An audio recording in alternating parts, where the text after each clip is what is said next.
Roundtable Sports Network brings you NFL divisional debate coverage on a weekly basis from your favorite content creators across YouTube, featuring the AFC East Roundtable live Monday and Wednesday evenings, the AFC South Roundtable live Tuesdays at 7 p.m. EST, the NFC South Roundtable live Tuesdays at 7 p.m. EST, the NFC West Roundtable live Tuesdays at 9 p.m. EST, the AFC West Roundtable live Tuesdays at 9 p.m. EST, the NFC North Roundtable live Wednesdays at 6 p.m. EST, the AFC North Roundtable live Wednesdays at 6 p.m. EST, the NFC East Roundtable live Thursdays at 6 p.m. EST.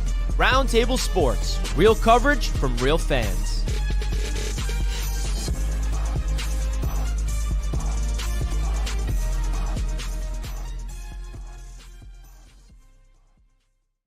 NFC South Roundtable, how are we feeling today? Appreciate all of you guys for tuning in to another show. Hope everybody's doing good too. Happy holidays. We just wrapped up Thanksgiving. We just wrapped up Black Friday. A crazy, crazy week, and honestly, just a crazy slate of NFL games. We are going to break down every single game that occurred here in Week 13 for the NFC South.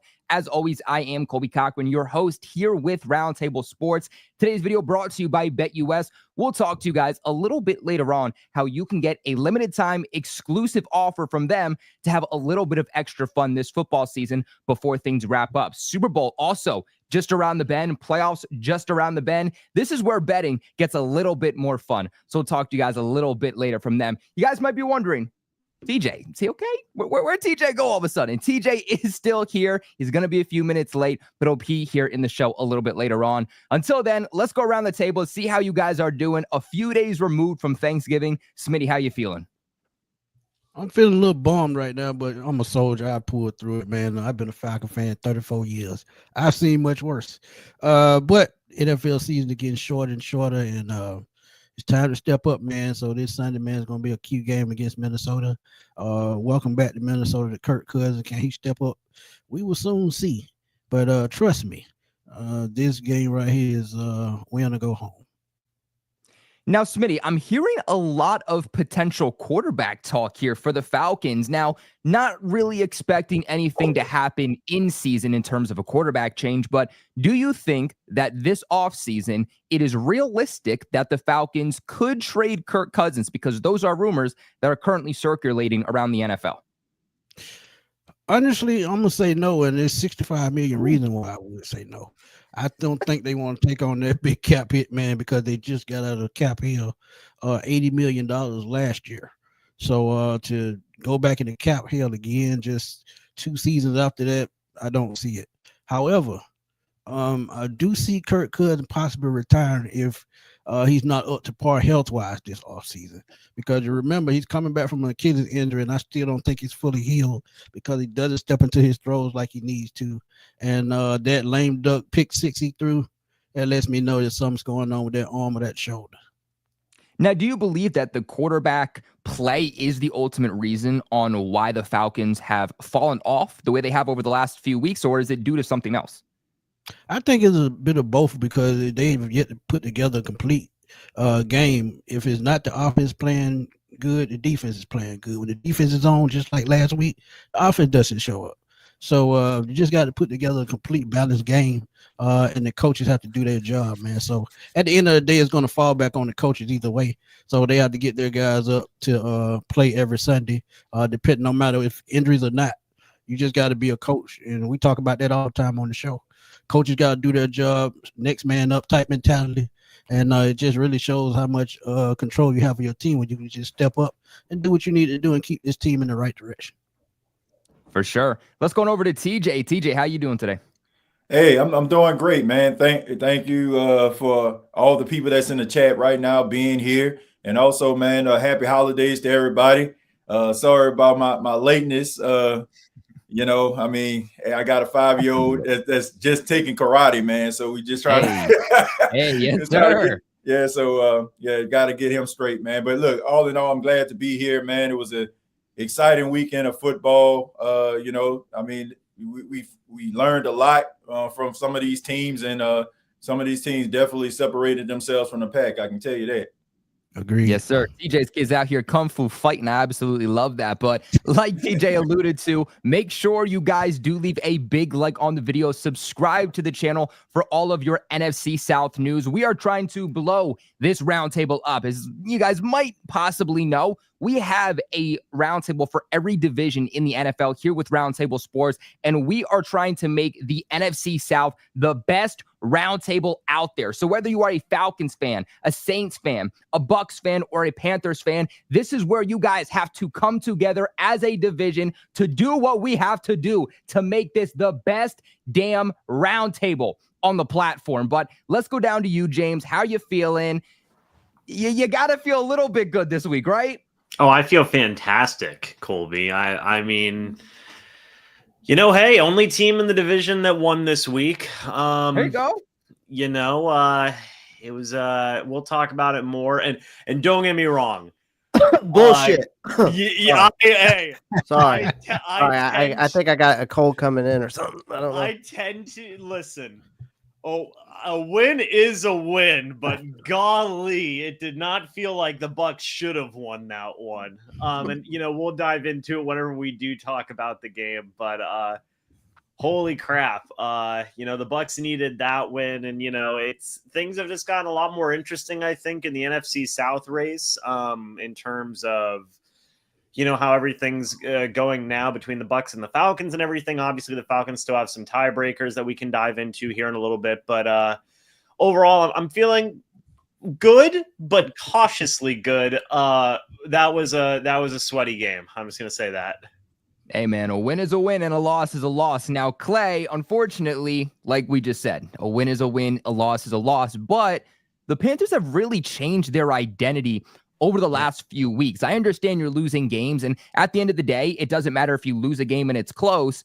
You want to win games at the end of the day. No matter if it's, no matter if it's a wide margin, no matter if it's close, you want to win football games. But your team has really started to turn things around when it matters the most, and just hoping that maybe you can carry some of this momentum into the offseason, into 2025, and hopefully saying that, we sat Bryce Young for a few weeks, but maybe now you have a quarterback. What are your thoughts on your Panthers team over the last few weeks, despite some of these close losses? A wise man once said, good teams capitalize on opportunities. And I think that this team has to learn how to do that. And I think Dave Canales, as a coach, a first-year head coach, has to learn how to do that. And he needs to learn to when to be conservative, but when to be aggressive. Facts. Yeah, and there's just times that he, like this year, he's just really has dropped the ball in those two areas. He gets too conservative at times when he needs to be aggressive, and then he gets too aggressive at times when he needs to be conservative. And it's like the timing is just off on certain things. And I think that's just some growing pains coming from a first-year head coach, right? But, I'll tell you this. He's turned Bryce Young around, and I think, honestly, right now, Bryce Young has really – I'm thinking is changing a lot of people's minds about him right now after the past. I mean, you could say from week 8 on up to now. So, and he's playing like a top 5 quarterback right now in the past 5 weeks, if you go look at his stats. Yeah, and you got to feel pretty happy and lucky and fortunate if you're a Panthers fan, because we were talking just literally a few weeks ago at the trade deadline. Do you trade Bryce Young? You are getting offers. What do you do? Because if he continues to stink and he goes on the trajectory that he's currently on, that value for him is only going to drop. But you guys didn't. You waited. You stayed patient. You benched him for a little bit. And now maybe looking back, that could have been the right move for you, because maybe, just maybe, you can get some reminiscences of that first overall pick that he once was. But guys, let's go ahead and let's talk about today's sponsor over at BetUS before we start breaking these games down. Right now, when you guys use the promo code that you see on the screen, YouTube150, that is YouTube150. When you sign up right now, it takes less than 60 seconds. I've done it myself. You will lock yourself into a limited time exclusive offer of a 150% sign-up bonus on your first deposit, followed by 125 on your next 2 deposits, all the way up to $2,000. That is a deal on your first 3 deposits when you guys sign up right now.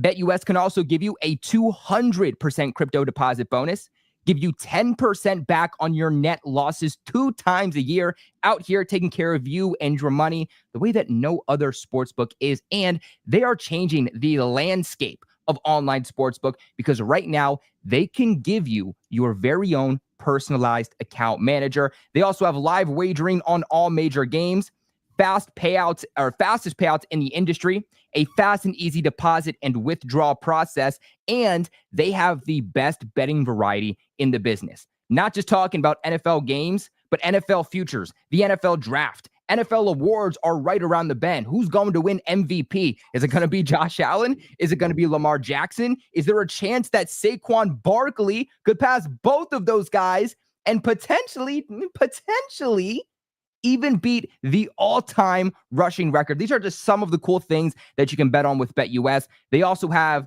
NBA, baseball, hockey, horse racing, fighting, politics, entertainment, you name it, and BetUS is going to have it. We could not be here without the support of BetUS. Remember that supporting the sponsors that support the channel supports everybody here at the NFC South Roundtable and everybody at Roundtable Sports. They are helping us build the picture behind the scenes that we have network-wide with Roundtable Sports. But play smart, play responsible. Please never bet more than you can afford to lose, but a massive, massive shout-out to BetUS.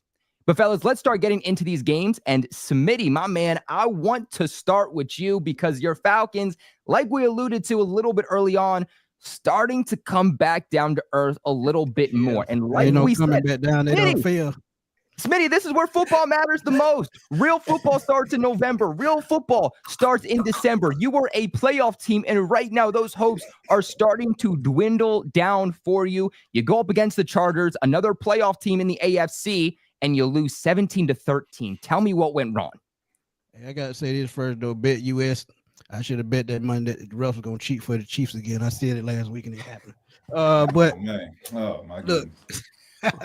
But look, man, this was a tough loss, man. And as I said, at the beginning, you got to learn how to be balanced on both sides of the football. I don't know what's happened to Kirk Cousins. He done fell off a cliff.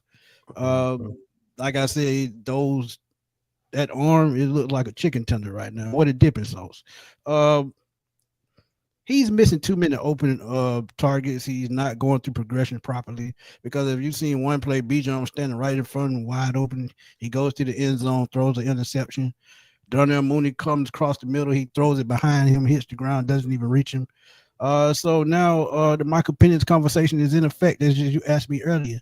And I just think this Minnesota game could be, like I said, it just could be the last ride for Kirk Cousins because if you still in the playoff hunt and you know that you have a young quarterback that has a strong arm and can get the weapons to football properly, you got to think about making that change because Bijan Robinson has ran for 100 yards. Well, he has 100 yards or more from scrimmage 6 of the last 7 games. You got to take advantage of that. And if you take advantage of that, that means you're getting everyone involved. Kyle Pitts is another non-factor that's not getting targeted. So at some point, when do you say, let's try to turn this thing around. Let's go out for a win, just like we talked about Dennis Allen a month ago. Sometimes the players just stop playing for you, and I think it's slowly getting there. So they've had to make a decision. Defensive-wise, this is the best defensive game we play all season, 5 sacks. Only giving up 187 yards. Justin Herbert, one of the top young quarterbacks in the league, only 140-some yards passing. You got to take advantage of that. And if you don't score and you don't put points on the board, guess what? You're going to lose. And we didn't lose because of the defense. We lost because of that bad pick 60 through. That was the nail in the coffin. So you got to think about making a change. Honestly, I say no because and then it's not about money. It's about, if they make a change, can the locker room trust the coaches? So that's what I'm thinking about. Could you lose the locker room if you make that change? Well, Smitty, don't be down too much. You guys do still have, according to NFL.com, a 58% chance to still make the playoffs. Right now, you are still the 4th seed in the NFC playoff picture. So, although you're dropping some games over the last few weeks, you guys do still look to be poised for a playoff run. You also have the 26th hardest remaining schedule in the NFL. So, some favorable matchups coming for you guys in the next few weeks. Like you alluded to, you got the Vikings, you got the Commanders. Then to end the season, you got the Giants, the Raiders, and the Panthers. So definitely some winnable games that maybe you guys can just get right at the right time and then go into the postseason with, again, some momentum. Like, but honestly, none of those teams are cakewalks anymore. All of those teams are putting up a fight. You know, look at Jaden Daniels. He came back last week. The only team that I think you could say is a win is the Giants. And that's only because Dexter Lawrence is hurt and he's not playing anymore this season. But if he plays, I think that is a tough game. So, I mean, we'll see what happens. But like I said, I've been a fan 34 years. I've seen this before. So, doesn't surprise me. I'm feeling for you, Smitty. I'm feeling for you. TJ, let's go on over to you. What did you think about the Falcons game? I hope you're good, Smitty, man. I don't want to have to, do a wellness check on you at the end of the night, No, I got my buddy down there at the bottom right there, James. Yeah, he done been on that bridge before. Yes, me and James actually FaceTime after every single show, and they just rant to each other, and that's their free therapy for the week. So really cool. We're doing things here at Roundtable Sports and nobody else is doing. Free therapy for all the creators. But TJ, what are your thoughts on the Falcons game? That's all he gonna do. Hey, man, look. Derek Carr all I want to know is, where all them Falcon fans that been here for like the last 5 weeks, been talking to me, talking to James, talking to Clay. I'm slowly starting to see a little bit of, some drop off here, man. I mean, people were saying rise up, them Falcons, we back. Where they at? That's all I want to know, man. But I'm still here. Smitty, look, credit to you, credit to the Falcon fans that stand on business, win, lose, or draw. But they got a lot of fake fans out there, and we starting to realize this. Number one, Kirk Cousins is who he is. This is the reason why Minnesota got rid of him in the first place, okay? I mean, while they were talking about Kirko chains and all this other stuff, I was just like, okay, pump your brakes. He's good, but he ain't great. You're going to win some games because of him. He's the modern day Tony Romo. He's Tony Romo. That is who Tony he is. Romo can move around in the pocket. Man, he can't even step down one step. Towards the end of Tony Romo's career, like that's what he is. He can put up some nice numbers, respectable. If you didn't watch the game, you'll think he did something. But Kirk Cousins, man, he's up there in age. See, we've grown accustomed to feeling like, because we've seen quarterbacks like Tom Brady, quarterbacks like Drew Brees, quarterbacks that play into their 40s, we feel like if you're 36, 37, we should be looking at you like you should still be playing. But that ain't the case. This guy's coming off of Achilles injury. And then on top of that, he's a statue in the pocket. So if you have a team that can actually get pressure, it's a nightmare for them. And then on top of that, the Atlanta Falcons aren't doing what they need to do in order to be successful. That means leading by running the football with Tyler Algier and Bijan Robinson. The reason this is why these teams fail, because they get wrapped up in these guys and they're giving them these big deals and giving them these contracts. So they want these guys to go out there and perform so they can justify the contract. If you're trying to make it to the postseason, get yourself back into the fold by running the football. Get away from Kirk Cousins. Okay, get away from him, have him manage the game, and allow Bijan Robinson and Tyler Algier to do your thing. Kyle Pitts, he's a bust. All right, it's plain and simple. The guy's a bust. We've seen this before, right? No matter the coordinator, no matter the circumstance, he's a bust, right? I mean, it was a waste of a draft pick, plain and simple. The defense stepped up, finally got some pressure on Justin Herbert. That was a shock, but you got to give credit to that defense. I mean, a lot of those throws that Kirk Cousins made, I mean, and maybe against another team, he probably would have completed them. Those guys were jumping in front of passes. There was a lot of feast or famine going on there. But Kirk Cousins is what he is, man. And also, I want to say happy anniversary to Kirk Cousins because it has been exactly 30 days since he actually threw a touchdown. He has not thrown a touchdown since November the 3rd, ladies and gentlemen. They're going to have to start a GoFundMe for a practice squad quarterback. November the 3rd. Right? So I'm just saying, man, look, all I want to know is where them Falcon fans at that were saying rise up 5 weeks ago. I just want that same type of energy. That's all I want to know. Because right now, shout out to my boy Ryan O'Neal and A1 Forever and my boy Archangel. They always in the house. So. Oh yeah, Archangel, man. That's my guy right there. Red Swarm. Oh, yeah. Oh yeah, Red Swarm too. Right. Yeah, man. But all in all, long story short, the Falcons are doing what Falcons do, and that is choke away this division. I mean, they like if Tampa wins, I mean, and they go up against Minnesota and lose, Tampa. Right back Tampa's gonna walk right through that division. Unbelievable, man. But that's my take on it, man. That's my take. Let's go down to you, James. What are your thoughts on not just the Falcons game, but just the current state of Atlanta? Well, it's going, it feels good. What a comeback for the Bucs. Golly. Nice. So far the Bucs haven't even really had to do too much. But look, let's talk about this game real quick against the Chargers. For me, a lot of this game was on Kirk. I mean, you're not going to win games whenever you throw 4 interceptions, right? You're just not. And look, Bijan still had a good game. The pass rush, the defense had a good game. You held the Chargers to 17. This is a game that the Falcons for sure should have won, and they weren't able to get it done. And it's interesting. You're seeing kind of a similar situation with like the Jets right now, where it's like you went out, you got this big time quarterback. You thought things were going to go differently, and it's just not going that way, right? Now, I don't think that personally, and obviously I'm an outsider looking in, but I don't think they're going to bench Kirk Cousins. You did give him $100 million guaranteed. I think that he's probably going to be your quarterback this year and at least next year as well, just because of how much you're paying that guy in terms of his contract. Unless you want to make him the most expensive backup in NFL history, right? So I think that all the Falcons can really do here is just hope Kirk starts playing better. And that's going to be a big if, right? Because how is he going to be recovering from that Achilles injury? How are they going to adjust offensively to Kirk's limitations? There's a lot that the Falcons have to correct here and correct quickly if they still want to win this division. Now, I would still say right now, today, you still, of course, they're still first in the division. You still give them the nod here because of the tiebreakers with the Bucs.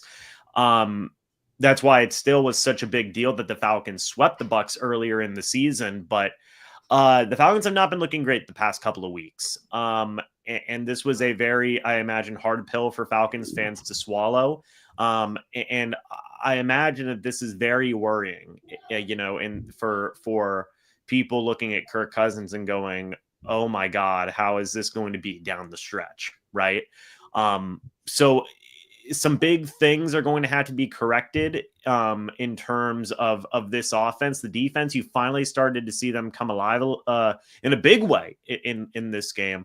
And now the offense can't get it together. So if it's not one thing, it's another thing with the Falcons so far. And I completely understand why that'd be frustrating. Hey, Colby, let me say one thing before we move on.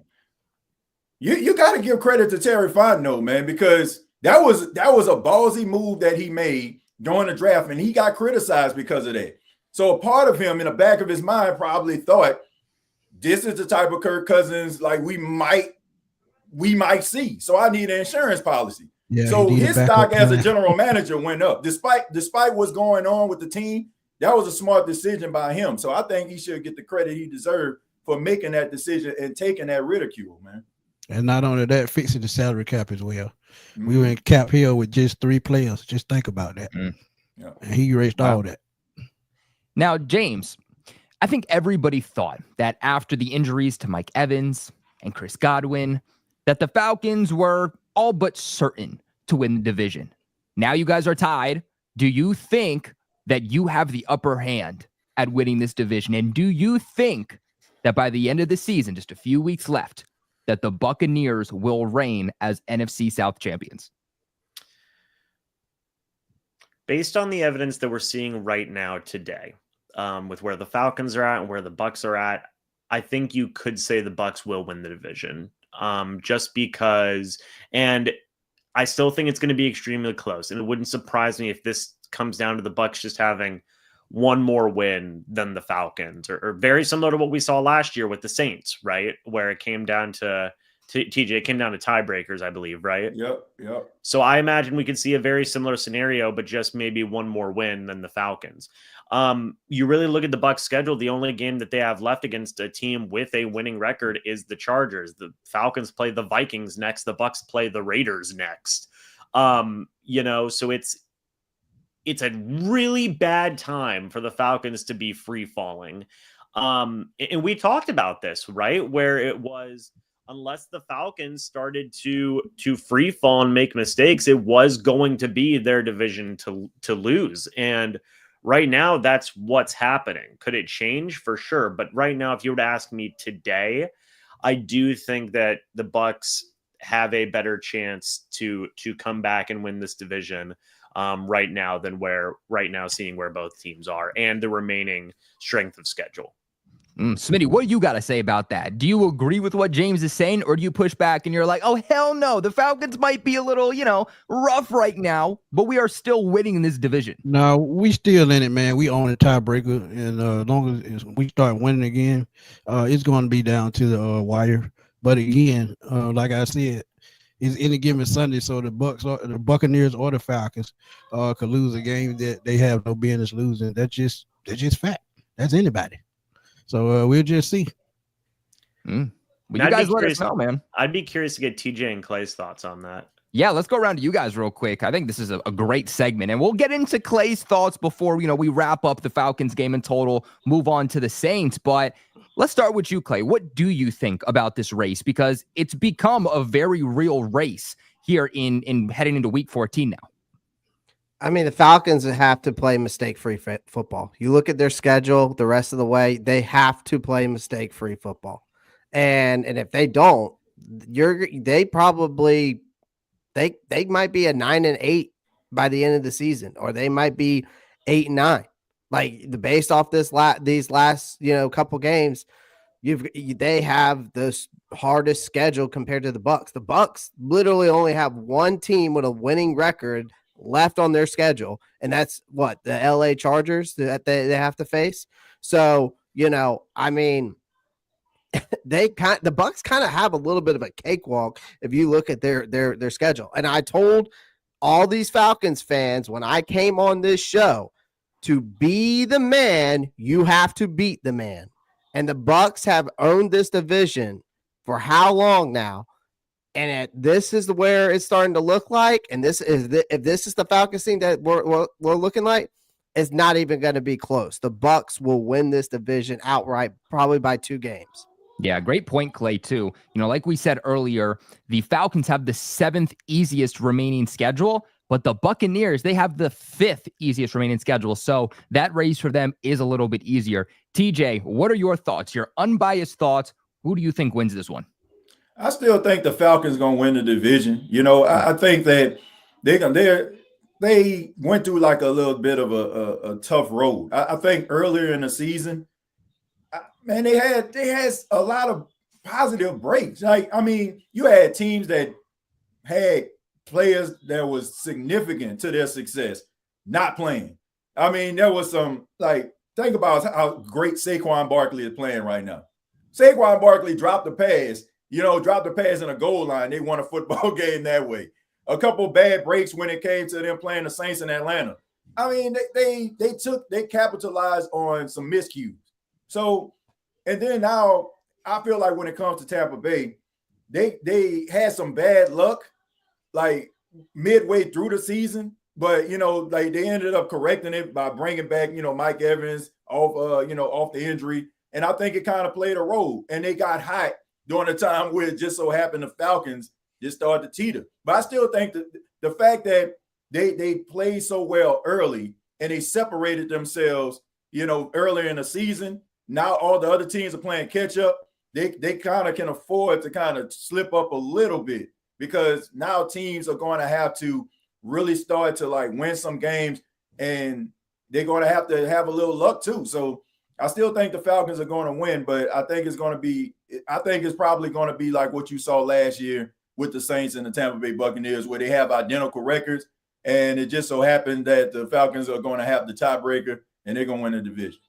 Ooh, sounds like it's going to come down to the wire, but Falcons fans, Bucs fans, and really every fan that is currently here in the chat, let us know who you guys think is going to win the division as it gets closer and closer and the gap shrinks between the Falcons and Buccaneers. But Clay, why don't we go back to you? Wrap us up with what you thought about the Falcons game this week. Yeah, I mean, I really have a lot more to say, but I'm just going to keep it really short and sweet here. This wasn't just a loss. It was an insult for Falcons fans everywhere, in my opinion. Like, I think that this defense brought its best performance. Bijan looked like a future Hall of Famer, and you paid a guy how much, Smitty? Kirk Cousins? What's that contract look like? $80 million. How much? $100 million guaranteed. $100 million guaranteed. $100 million guaranteed. That 65 decided to next year. 65 next year. Yep. And decided to throw 4 picks in one game. Like, it was like this guy was incompetent to make any throw against this defense. Like, the offense treated the ball like they treated the ball like it was a live grenade, man. Like, sure, they're technically leading the NFC South, but that's like being the least drunk guy at a terrible party. Like, if Cousins doesn't get his head out of his ass, like the Atlanta's playoff dreams will end. Like, I'm serious about that. Like, at this point right now, the Falcons are their own worst enemy, and until they fix the chaos under center, it's going to be more heartbreak. And I see it still happening until something changes. And that's why Raheem Morris has an important decision to make in the next 2 weeks. Man, he looking very Dennis Allen-ish to me, bro. Like, I'm being honest with you. I'm telling you, man. His energy done changed on the sidelines as well. Mm-hmm. Hey, man, when you start losing, especially that first game, that's the difference between good coaches and bad coaches. Can you rally your team together and get them back on track? Or once you lose, does that become habitual? And that's what is the difference between good coaches and bad coaches. But guys, let us know in the comment section below what you thought about the Falcons' loss this week. And let's get into our next game. TJ, I want to give you the floor. Let me know what happened here in your loss to the Rams this week, 21-14. The Saints aren't good enough to beat teams that can do a little something. I mean, it's just plain and simple. I mean, the Saints can go up against low-hanging fruit teams, and they'll look the part. And that's what happened over the last couple of weeks on that 2-game winning streak. I mean, I was excited about it because, man, they snapped the 7-game losing streak, but I never got away from what the New Orleans Saints are. They are a team that's middle of the pack. You know, like they'll probably win a game they shouldn't. But more than less, like when you go up against competent coaches and a team that can actually execute, you're going to lose. I mean, Derek Carr, you're not going to win games because of him. You can probably win some games with him. I use the example like Jerry Seinfeld. Seinfeld wasn't the strongest actor in the world. So what did they do? They put, Jason Alexander and Drew Louis Dreyfus and Michael Richards around him. Positive, strong actors, you know what I'm saying, to try to compensate for what he lacked. And that's what the Saints are going to have to do. Derek Carr is not it. The offensive line, I mean, not very good. The running game, Alvin Kamara doing what he could, but, the offensive line, it has been in shambles. I mean, defensively, they can't stop the run. I mean, Kyron Williams just basically ran all over him. I think they averaged like 6 yards a carry. The secondary, I mean, these guys are young and inexperienced. You got Alontae Taylor, who you move to the nickel, you move him to the outside because of what happened with Paulson Adebo and trading Marshawn Lattimore. So he struggles. It's feast or famine. I mean, this is not a good football team. I mean, what more can I say? I mean, you combine the injuries, no Eric McCoy, no Rashid Shaheed, no Chris Olave. You out there basically with practice squad guys. Valdez-Scantling will give you a play or two, get you all excited. But this is what the Saints are. That's why this season, you just got to take the good with the good, the bad with the bad. I mean, the Rams wanted this game. They felt like if they win this game, that will keep them competitive in the West. You look at the Seattle Seahawks, they got 7 wins. Arizona, they lost. 49ers lost. So this was a huge opportunity for the Rams. And there's levels to this, folks. I mean, what more can I say? Teams that know how to win in tight games, those are the teams that end up playing in January, late in January, and in February. The Saints are not a January team. They're not a February team. They're a team that is struggling, and they're going to be that way until they actually address some issues in the front office, realize that Derek Carr ain't it, and get this defense back, with some get them some young players, draft better, and that's the only way you're going to get yourself out of this situation. You're in cap hell. That's not going to change. The best way that you can change the situation is to do, ironically, what the Rams have done. The Rams haven't had a first-round pick since Jared Verse was like the last first-round pick they had in like 3 years. But they find ways longer to than go that. out. It was like 5 years. Yeah. I mean, I know it's got to be some crazy, but what they do is they got a really good front office, and they go out here and they find Puka Nakuas and Cooper Kupps and Bobby Browns and Braden Fisk. These guys are late-round draft picks, and they are contributing to this team. Meanwhile, the New Orleans Saints, they'll get players, but they don't know how to develop them. You had Zach Barn, a guy who was the linebacker for the Saints. Now this guy's the number 1 rated linebacker. You know what the Saints had him doing? Playing on special teams. So you got to look in the mirror and really do some reflecting. And as long as you become arrogant and you still acting as if you're a Super Bowl winning team and you're close, you're going to fall short. And, I just say to all the Saints fans, until Mickey Loomis get his head out his ass, He ain't going nowhere. you're going to have these issues. So sit back, relax, and take the good with the good and the bad with the bad. I wasn't surprised at all that they lost to the Rams. The Rams are a fundamentally sound team with a hell of a head coach, and the Saints are basically just being ran by a guy that's giving rah-rah speeches on Sundays. Dude, I think McVay's the second best head coach in the National Football League. And that might be a hot take, but I stand by that. I firmly believe that he is the second best head coach in the NFL. But the Saints remind me right now of Bill Belichick when he drafted a 7th rounder in the 2nd round. When you were talking about the inability to draft and develop, that is exactly what came to my head. But before we go down to James, get his thoughts on the Saints game, a lot of generous super chats. So I want to get into some of these. We got Trevor coming in with a $10 donation, said, why did the Bucs make that so damn close? Todd Bowles' movement needs to be fired. Man, they can't disrespect the Carolina Panthers like that. I know that we pay attention to our teams and we don't pay attention to the other ones as much. But the Carolina Panthers been playing their ass off over the last couple of weeks. I mean, they gave the Kansas City Chiefs everything that they can handle. They beat the Saints. I mean, they out here playing hard and they're getting better. So I think we have we have a tendency of looking at teams early and feel like, oh, that's the entire book. But teams get better. I mean, look at Bryce Young. Like you mentioned, Clay. I mean, this man is playing out his mind right now. I mean, he's making some throws. They fumble that football, they win. Exactly. Yeah. So, man, I look, right, you got to give them credit, man. Them boys are playing hard out there. And I'm not just saying that because they're responsible for Dennis Allen getting fired. I'm just saying they are they playing their behind off, man. Look, that's a great point. I mean, I appreciate that, TJ, because I mean, for real, a lot of people aren't giving the credit where the credit needs to be due, right? In the past, if you go back from week 8 to week 13 now, and you go look at the Carolina Panthers, how they've been playing, it's a total different team. It's a total different team.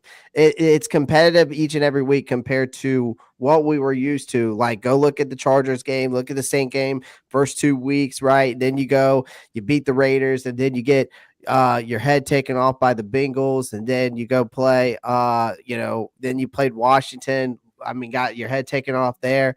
But then after that, you find a 2-game winning streak. You go head-to-head with the 2-time defending Super Bowl champ. And Bryce comes back, looks like the benching worked out for him, right, against the Broncos, and ever since then has been steady, consistent, and progress after progress each and every game. And then you go against the Bucs, which obviously we'll dive into here shortly. But you got to give the flowers when it's needed. Yeah, even the Broncos too, right? In the beginning of the season, Broncos didn't look very good. Bo Nix didn't look very good. It took him a while to get that first passing touchdown, and now they look like one of the hottest teams in the AFC. Not just that, but they were a blocked kick away from giving the Kansas City Chiefs their first loss on the season. So, like I said, great point by TJ there. But let's go ahead and let's get into this $5 super chat from Mr. Toxic Black saying, the Falcons are showing what we've been seeing since 2016, chokers, and I'm a Falcons fan. We are sick and tired. Smee, is this the kind of same feeling that you have going on right now? Hell no. I mean, I would never feel that way. I'm gonna be honest with you, man. Like I said, man, we could just be one quarterback change away from turning this thing around. One thing about it that I'm starting to notice, when Kirk Cousins can't get these playmakers to football, that's signaling for a change. But if Michael Penix comes in, and we all know he can make plays in the pocket, he has a strong enough arm to make this team a little bit more vertically challenged downfield and to make big plays, and Kirk Cousins just can't do that. So we'll see. If Michael Penix gets his chance and he shines, hey, it could turn around just like that. So look, we'll see. But I would never feel that way. Well, shout out to everyone donating here to the NFC South Roundtable. Your super chats go such a long way at supporting each and every single one of these creators. But let's go down to you, James. What did you think about that Saints loss this week? Yeah, it was a tough loss for the Saints. I agree with TJ where they do definitely feel like a middling kind of team. Losing Taysom Hill sucks a lot for them. To the torn ACL. You know, he's one of the more impactful players really on their just entire team in terms of all the different types of things that he provides. So it was a tough loss in multiple ways, right? It reminds me of losing Evans and Godwin in the Ravens game. Now, you know, it's just you lose impact players and it sucks, right? And then you lose the game on top of that and it sucks even more. So this still feels like a team that has a lot of change on the horizon. I agree with TJ where it definitely does feel like, hey, they can win a surprise game here or there going forward. Maybe they finish with 6-7 wins, right? And kind of close out the season. But to kind of keep it short and sweet, yeah, it still feels like the Saints, you know, players, I'm sure the fan base as well, probably ready for this season to end at this point. Yeah. That's 100% accurate. Like I'm kind of glad that all of this stuff is happening because I feel like if it didn't, then they would be trying to cover things up and gaslight fans. But the issues and the problems are right in the face of the fan base and the sports world. Like it is literally slapping everybody in the face. And it's also showing the incompetence of the front office and some of the practices that they had. And it just makes you have an appreciation for Sean Payton and Drew Brees even more because you have to believe that this stuff was going on behind the scenes. And these two individuals kind of just dressed it up and just made it better than what it actually was. I like to use the phrase putting cologne on a musty body. You know what I'm saying? Like, you know, the body musty, you know what I'm saying? But you probably can smell a little bit of that Burberry cologne as you approach. But when you get a little closer, you're like, ooh, snap. That's what this is, man. You know, oh my God. Let's go on over to Clay. And Clay, why don't you give us your thoughts on the game? Yeah, I'm gonna keep it short and sweet with this one, honestly, for the Saints, man.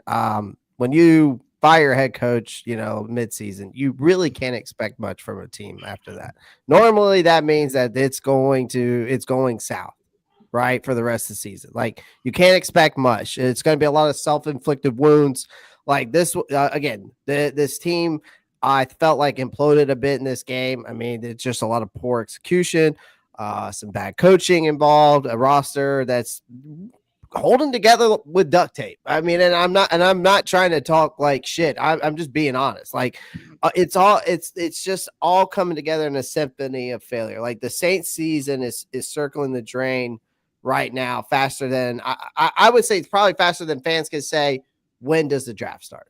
Right. I think the Saints are in that mess right now where it's just like, are we going to get another win? Or do we hope that we should win? Should we hope that we just lose and get a higher draft pick? Like, it's kind of like, I feel like maybe, and TJ can allude to this, is that fan base going back and forth like that, right? Like, do we want to win or do we want to, get that high draft pick? At the same time, though, it's like the season will end exactly the way it feels. Like it's just a soul crushing mediocrity. I've been there. I felt that last year. And it's just going to be a long ride for Saints fans, I feel like, for the rest of the season. So I would just say buckle up. Yeah, and what I will say, too, we got 130 of you guys watching right now. We only have, guys, 49 likes right now. We only got 49 likes and 130 people watching.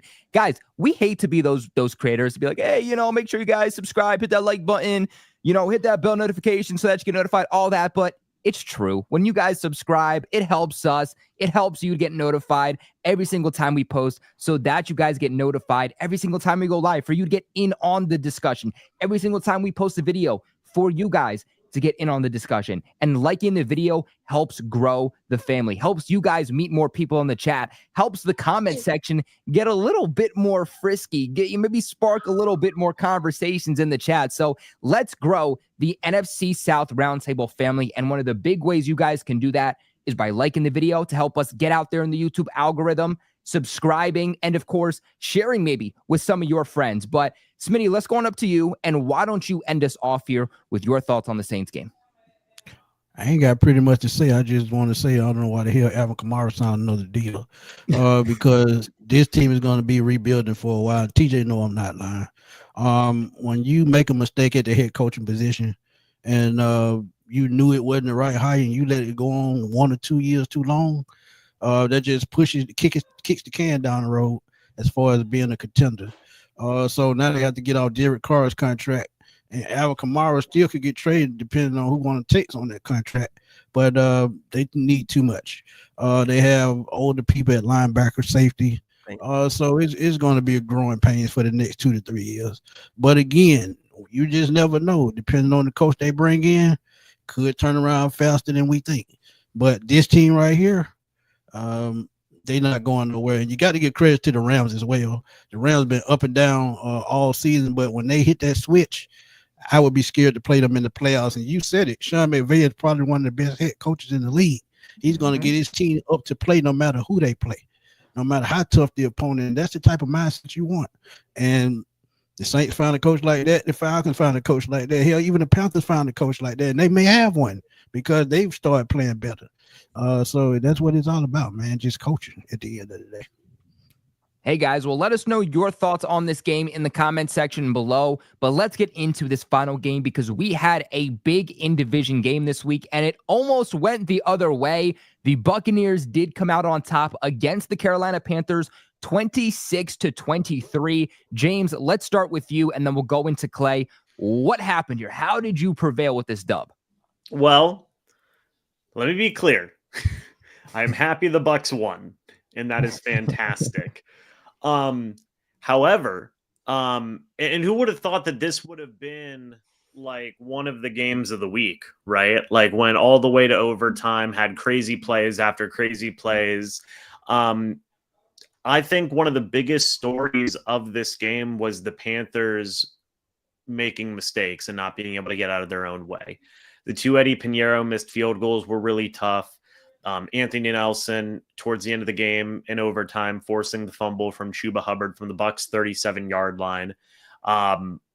Literally, I believe, play of the season for the Bucs. I don't think that that's a stretch to say that. And it was just a tight back and forth game. And that was right after you had a play where Adam Thielen stabbed the ball out of the air. Basically all fingertips types of catch, where it's a play where you say, oh, this is the type of play that wins Carolina the game. But Carolina just made a few too many mistakes in this matchup. And, throughout the first half, maybe even the 2.5 quarters, whatever it may be, like Baker was not looking great. He had got his ankle stepped on. He had thrown a couple of really bad interceptions.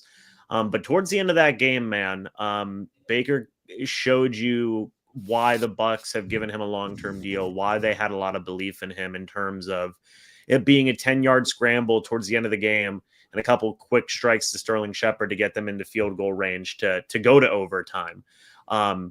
Bucky Irving was fantastic in this game in terms of just being able to run the ball and catch the ball. He had 180 plus scrimmage yards in this game. Right now, he leads all the rookies in terms of rushing yards, in terms of scrimmage yards, and in terms of rushing touchdowns. So he's been great as well. Defensively, look, Bryce Young, I thought had a great game. Really, one of the bigger stories of this game was Tampa dared Carolina to beat them passing the ball, and Carolina answered, and it was working, throughout most of the game. They didn't really run with Chuba Hubbard that much. When they did, it wasn't going as well as it has gone in the past for them, but Bryce Young did a really good job in this game in terms of moving around in the pocket, not getting sacked, using his legs, and doing all these different types of things. So it was a big back and forth game, right? But just one too many mistakes by the Carolina Panthers, I believe, was what doomed them in this matchup. The Adam Thielen missed touchdown, we got to mention that. I personally believe it was a touchdown. I do.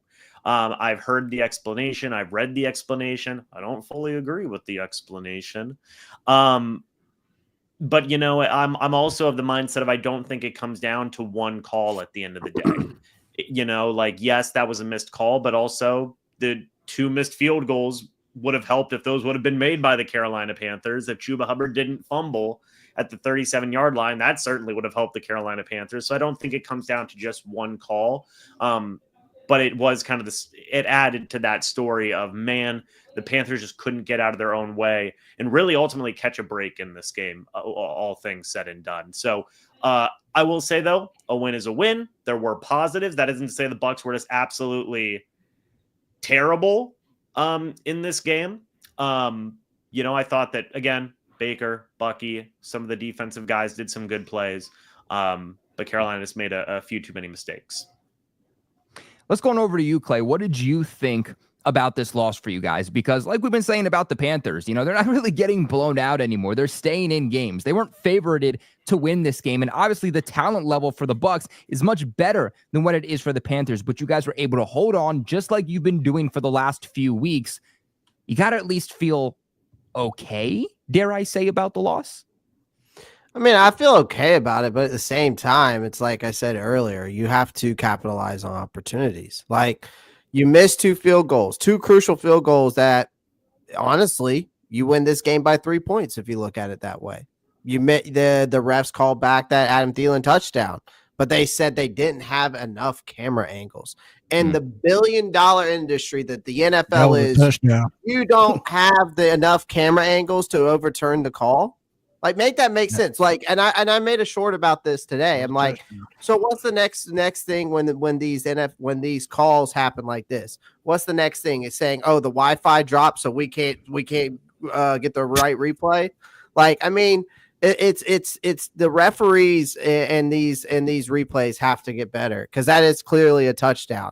People say, well, his 2 feet need to be in. Both of his knees were in. What are we talking about here? And his elbow. And his elbow. So, like, I showed another picture of it in my short of the other angle that they found. So I'm like, if you don't have enough camera angles, how come I found another picture of the other angle? Make it make sense. So at the end of the day, Bryce had a career high passing yards, 298. Made some jaw dropping plays, man. But also, I have to get on some guys like Xavier Legette and David Moore. Both dropped passes that could have extended drives. And that was crucial. Our defense started off strong. They had sacks, interceptions. They were making stops. They gave the Bucs offense chance after chance. And when it came down to crunch time, they just folded like a cheap lawn chair. And honestly, I blame that on Ajiro Evero, because every time when it comes into these overtime or close games, we've seen him get so conservative with this soft ass coverage that he plays every single time, because he tries to do this bend don't break defense that just doesn't work. And after time and time again, we get ran through like your ex-girlfriend, and that's why Bucky Irving and Rachaad White are doing what they did in this game, man. Like, again, it's time and time again that these, like I said, when the opportunities are there, you have to take them. And Carolina has to learn how to step on the throat of your opponents and keep it there. Chuba Hubbard, again, I feel bad for him because, again, all season long, he's been one of the bright spots on this offense. He had one bad play, and it cost us a game. And I know that's going to hurt him, but, at the end of the day, you got to move on. But shout out to Tampa Bay, man. Like, they made plays when it mattered, and we didn't keep the game alive, and that's our own fault. But Bryce might be the future. This team has a long way to go before we see this team actually be a playoff team. But I'm liking what I'm seeing from this team right now, and I think the future's bright. Well, let's go ahead and let's get into Smitty and TJ from the unbiased standpoint. And Smitty, let's start with you. What did you think about this in-division game? This was a great game, man. I watched it from beginning to end. And as I told y'all, I think it was last week or the week before, Bucky Irvin is a superstar in the making. I compare him to Bijan Robinson, and as he played, you put him in space, in open space, he can dominate. And like Shady McCoy. Yeah, he could dominate. So this team, all they have to do is keep building around him. I know Baker Mayfield is going to be here for a while, but Bucky Irvin is that dude. Defensive wise, they still have pieces to add to the defense in Tampa, but I think they have enough if they make the playoffs to get a playoff win if they get a home game. But for Carolina, I think this is a growing experience for them. These mistakes that they're making could be a good thing, a blessing in disguise, because going forward, it's things that they know not to do and they learn from these. Like we've talked about Bryce Young. I cracked jokes about him the first 5-6 weeks of the season. I haven't done it since because he's taking command of this offense and you love to see it. And if they can get this kind of play out of him going forward, they save money at the quarterback position. They get to build this team inside out. You get David Brown back next year. You have a high pick in the draft. I saw Rashad do a mock draft for the Panthers, and he had Abdul Carter and another edge with their first two picks. Just imagine if they could do that and get two young, spirited guys that he picked to come in and play and get pressure on the quarterback to get his team a chance. With a Chuba Hubbard running the football, and he can help you control the clock. So, it's a learning experience. True enough, he fumbled at the end of the game, but hey, it happens. It's football. But you got to look at it, too, as when they threw that late fourth quarter touchdown, Bryce Young looked just as comfortable as I ever see him look. So it is, positive when it comes to the Carolina Panthers. And this is just a game that they got to learn from. Yeah, and TJ, let's go on over to you and wrap us up. What did you think about this game? Well, number one, I'm going to say this. This is the reason why, as a fan base, as sports fans, we need to have a little bit of patience when it comes to these quarterbacks, man. We look at guys like Cam Newton in the past and what CJ Stroud did last year, and we look at these rookies, and if they don't come out looking like that, we just throw them away. We just cast them aside. We don't take into account that these guys have to develop. We don't take into account some of the coaching staff not being, able to get the best out of them, and also the speed of the game. That is why, when people was calling this man a bust and Wash, and he was a waste of a pick, pump your brakes, man. Give these young kids an opportunity to go through the motions to get better as players. Everybody is not going to just be able to just be the offensive rookie of the year right off the bat or be flirting with MVP. It just happens. Number two, when you have a young team like the Carolina Panthers and they go through these adverse times, it teaches them to grow together and to have each other's back.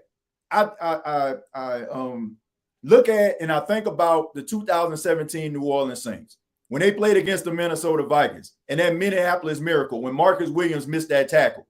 And everybody was rallying around this guy. But you know who they had? They had a young Alvin Kamara, they had a young Marcus Williams, and a young Marshawn Lattimore and Trey Hendrickson and all these other young guys. And guess what? Those guys grew together, and the Saints won a lot of football games.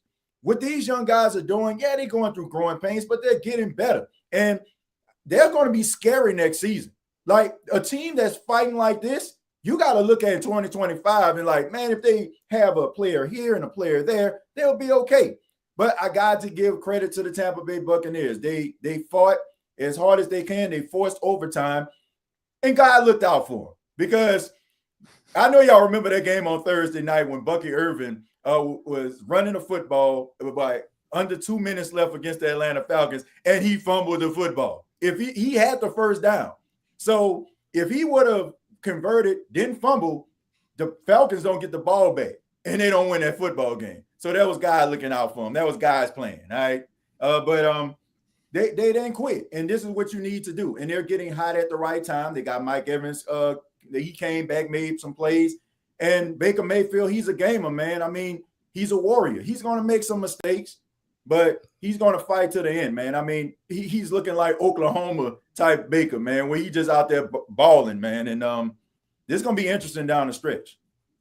Hey, guys, well, look, that is going to end it for today's stream, recapping all of the games in the NFC South from Week 13. As always, this is where we kick it to you guys. We want to hear from you right now in the live chat, or if you're watching this back in the comment section below. What did you think about each and every single one of these matchups? Let us know in the comment section below. We want to hear from you. But before we wrap it up, I want to get into this final super chat here from William. $2 donation. William, we appreciate you. He says, I think Mike Hughes walks in free agency. Smitty, do you think that same thing? It depends if they draft another cornerback. But honestly, I would bring him back because he had a solid season this year before he got hurt. I like some of the corners in this draft too. And honestly, I think there's going to be a lot of really good cornerbacks to hit free agency. So maybe you can get some type of a deal on him, because there's going to be some guys ahead of him that are going to be on much more of a higher market. So definitely something to watch there. But guys, that is going to end it for today's stream. Please make sure you guys leave a big like on this video. 135 of you guys watching right now. It helps support us so much. When you like the video, subscribe to the channel and hit that bell notification so that you get notified every single time we go live and every single time that we post. Even consider sharing it with some of your friends, whether you have a Saints friend or a Bucs fan, a Panthers fan, a Falcons fan, or even if it's just a random NFL friend. Make sure you share them with this channel so we can grow the NFC South Roundtable family. This show brought to you again by BetUS. Make sure you guys use that code YouTube150 to get an exclusive limited time offer of a 150% sign-up bonus on your first deposit, followed by a 125% sign-up bonus on your next 2 deposits, all the way up to $2,000. That is a deal on your first 3 deposits. Until next week, though, we appreciate you guys for watching, and stay safe.